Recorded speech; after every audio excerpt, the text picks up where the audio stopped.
Now our team coverage continues with Bob Lesh on the backyard weather patio.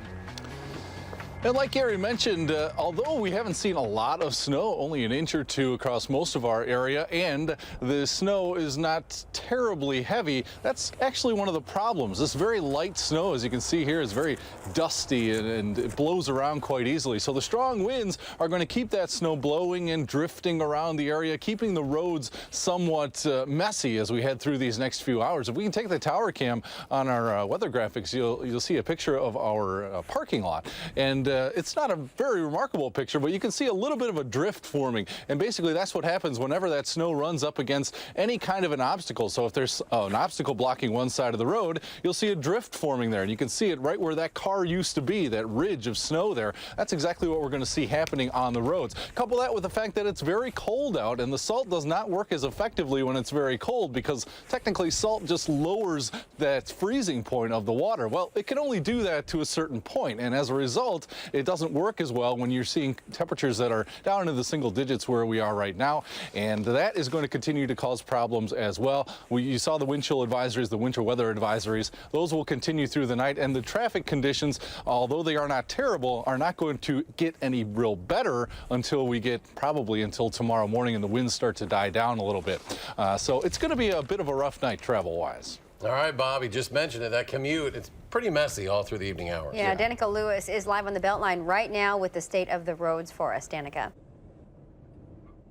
Well, Michelle and Eric, if those folks who are watching now are just heading home or are already home, they were probably on the roads at 5, and we were too. It was stop and go at that point. At least we're moving now. We're actually westbound now, just passing the Mineral Point exit on the Beltline here. Dane County law enforcement and streets crews both very busy. The streets crews have had 59 trucks out pretty much all day. That's a lot of salt being put out on the Beltline and other Dane County roads. Law enforcement have been responding to about a dozen accidents at any given time throughout this afternoon and evening. So it is dangerous out there. You guys want to be careful. We've really been keeping to these tire tracks, even here on the busy Beltline. So that's the story out here at this point. And of course, things pretty delayed, getting a little bit better right now. We are going to hear at 10 from the streets crews here. Some are using salt and some are using sand. You heard Bob talk a little bit about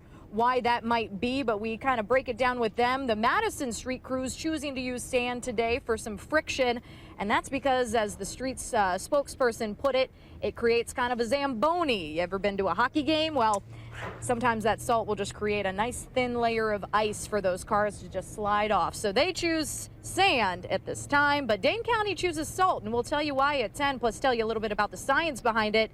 But we're going to try to get home safely at this point. Michelle and Eric, we're going to send it back to you. Hope you stay warm and safe, all of you out there. All right, Dannika, yeah, everybody just give yourself a little extra time. Should be fine. Thank you, Dannika.